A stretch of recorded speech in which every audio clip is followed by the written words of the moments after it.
So today we're gonna learn about Vietnamese pronouns, and we're just gonna touch on a very basic pronouns.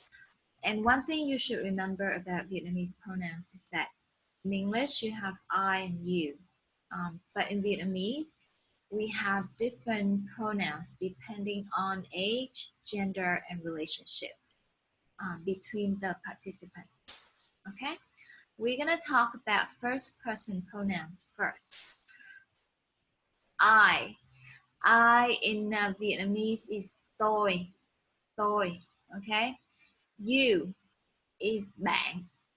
Okay. So tôi, bạn is I and you.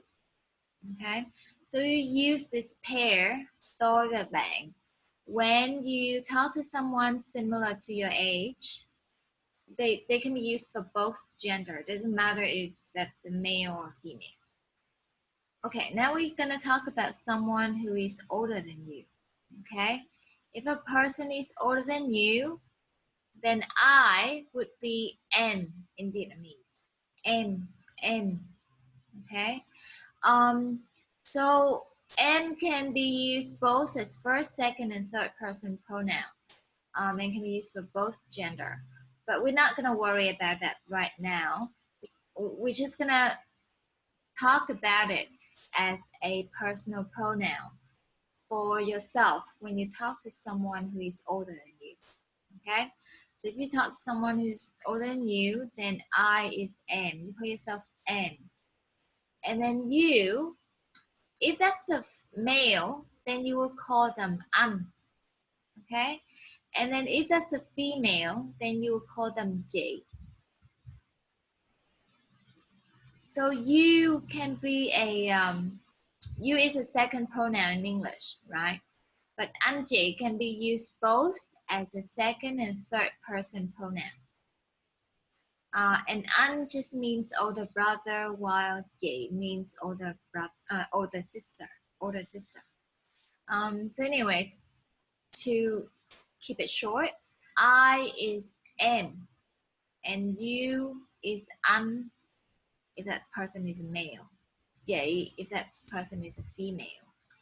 The next one, if you talk to someone who is younger than you, anh. Okay, because if you are male, then you can say anh. And if you are female, then you will use chị. Okay, when you are older than this person, you would call yourself anh. And if someone is a female, then she would address herself as chị. Em can be used as you. Right. Em can be used for both gender. For an is only for male. Chị is for female. All right. Now, if you talk to the elderly or someone who is much older than you, okay, and they're in the age group of your grandfather or your grandmother, then you would address yourself as cháu or con. Cháu means niece, nephew, or grandchild. Cháu and con both means niece, nephew, or grandchild. And then for you,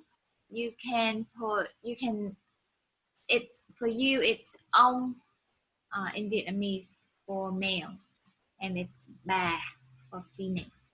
Okay, ông means grandfather, and then bà means grandmother. All right, the next one is when you talk to someone who is at the age group of your uncle or aunt. Okay, so my mother or my father would be in this group.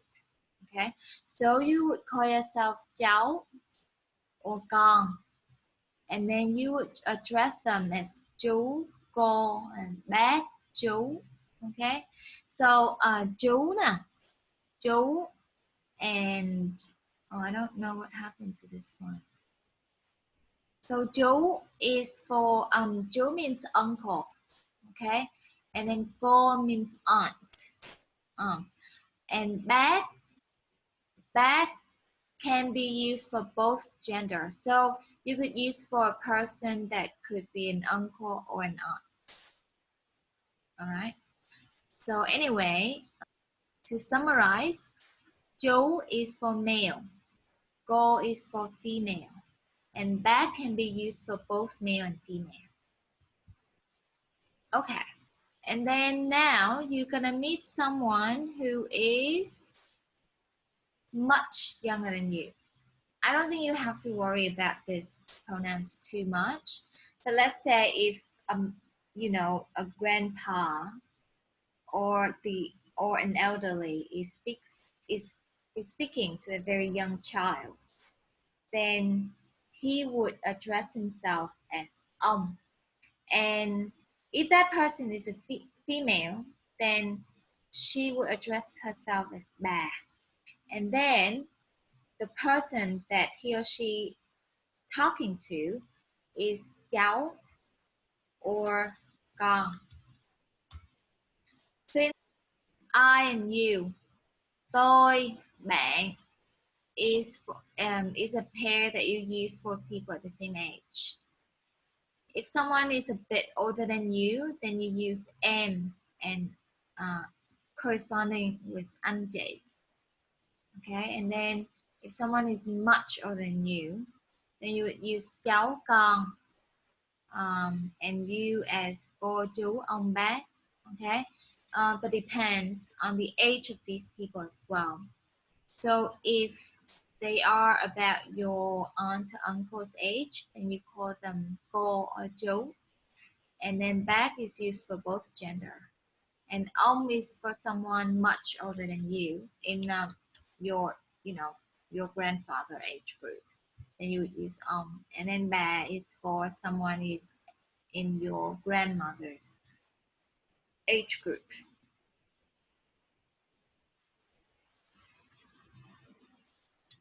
And then this one, again, this is the same.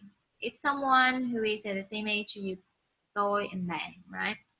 But if you are older than them, you are a little bit older than them, then you address yourself as anh chị, and then you would call them em, okay? And then if you're much older than someone, then you would use cô chú ông bác, corresponding with cháu and con.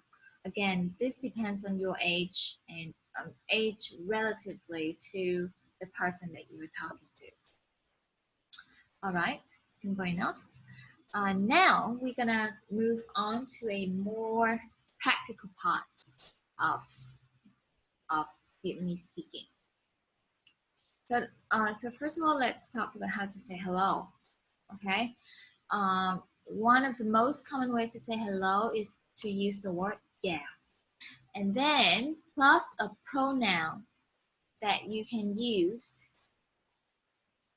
plus a pronouns that you can use for the person that you talk to. So let's say if you are talking to my mom, then she belongs to the age group of your aunt or your mom. Then so you would call her cô, chào, cô. And then if you're talking to my dad, then you would say chào, chú. Okay? And then if you talk to my brother, then that's chào, anh. Yeah, anh is someone a bit older than you. All right, and now we're gonna talk about how are you. So how are you? This is a formula. You would put the pronoun first at the beginning of the sentence. And then the word yes. Yes is có. Okay, yes is có. Khỏe is healthy. Khỏe means healthy. And then không is no. So you just put these in this particular order. And then you would have, how are you? So for example, if you meet my mom, then you would say, my mom is cô, right? Cô, có, khỏe, không. Okay. And if you meet my dad, then you're gonna say chú có khỏe không. Or if you meet my brother, you can say anh có khỏe không. And the shortened form for this is you can remove the word yes. of a sentence. So in short, you can say cô khỏe không? Chú khỏe không? Anh khỏe không?